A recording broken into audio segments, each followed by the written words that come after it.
ladies and gentlemen, she's one of the queens of comedy from South Africa. Please give it up for Thenjiwe. Show some love, show some Nigerian love. Yeah.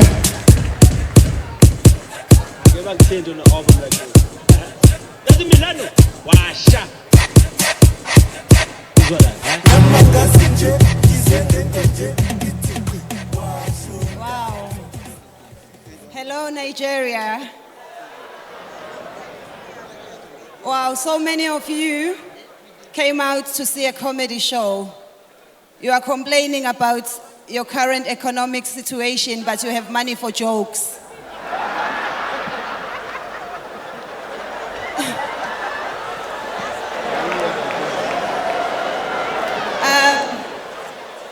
I've been very impressed with what I've seen in Lagos.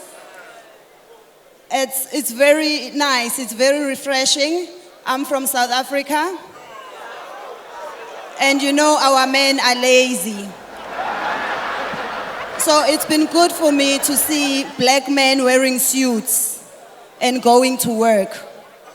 In South Africa, you can only say two things to a black man wearing a suit. It's either rest in peace or may the defendant rise.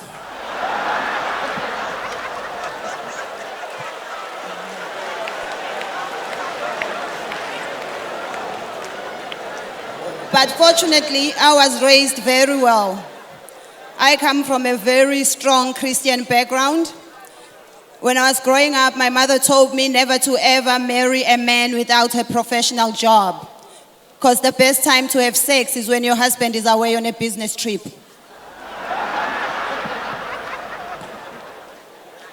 And I'd like to apologize for xenophobia on behalf of the South African president.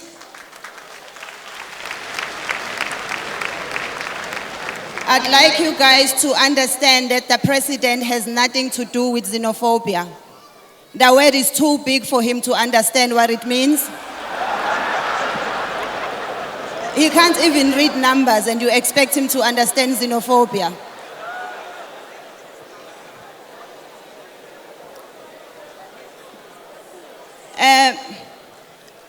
Just like every country, we also have problems in South Africa.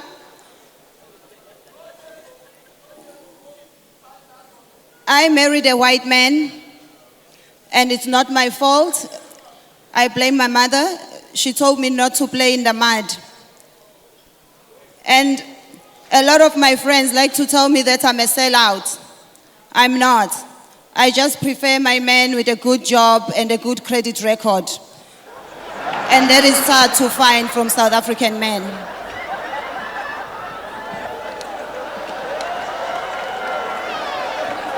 And I know that you guys like to complain that South Africans drink a lot.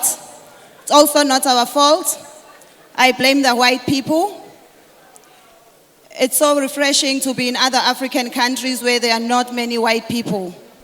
White people came to South Africa. They found us having a good time and they introduced education. And according to my chemistry teacher, alcohol is a solution.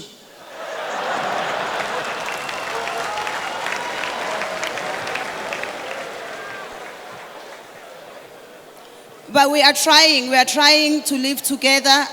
It's difficult because black people and white people, we have our differences. And it's not always racism. For example, my mother-in-law, I know she's not racist, she's a good woman. We just don't get along because we're different people. I'm a Libra, she's a bitch.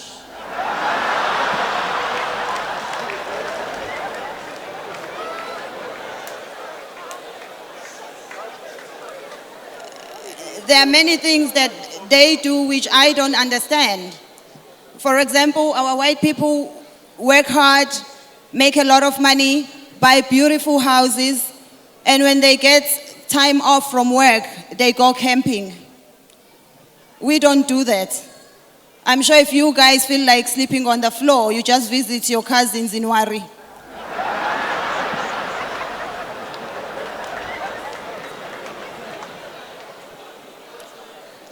And I am a mother. And it's not easy for me to be a mother because I am a bit too honest.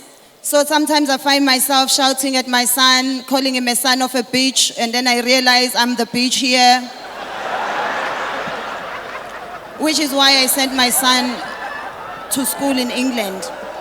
Because as a South African, it's very difficult to tell your 12-year-old if he decides not to go to school. What do you say? Son, if you stop going to school, one day you're gonna be a president.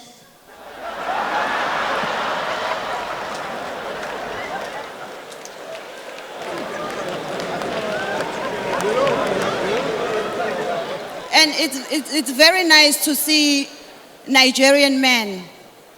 You Nigerian women, you are lucky. Your men are fit, they have good bodies.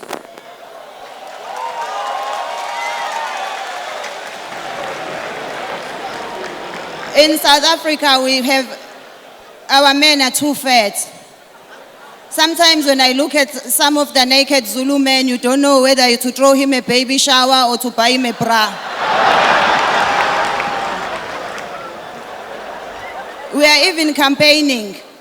We think our bride price should have new regulations. Fat men should pay double.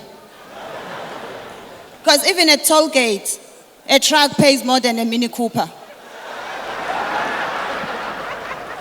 Do you guys know Kulubuse?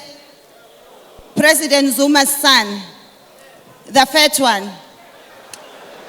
Okay, let's just say if Kulubuse was here tonight, he'd be sitting next to all of us.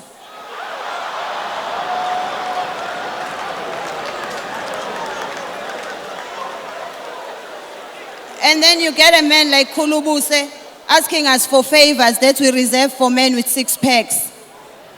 Imagine having to give Kulubuse a blowjob.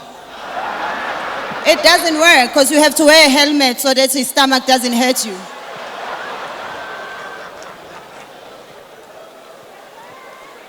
And I love how Nigerian women are so beautiful. We have a problem with our black men in general. You guys like to put us under a lot of pressure and tell us that we look more beautiful with 100% Indian hair. I'm from Durban, capital city of India. And I've never seen a bald Indian woman. So you know where they get her hair from.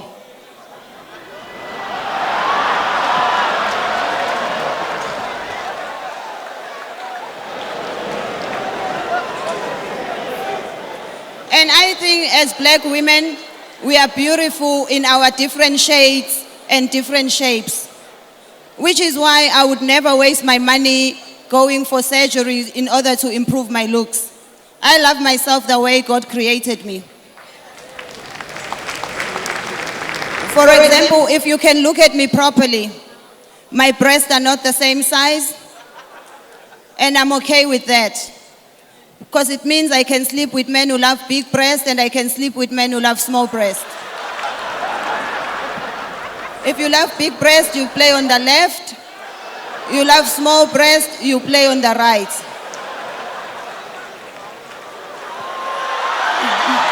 And that is why I broke up with my last Zulu boyfriend. Because he told me that I would look a lot better if I had 100% Indian hair. And as an honest woman, I told him he would also look a lot better if he had 100% Nigerian dick. Thank you very much. My name is Thenjiwe.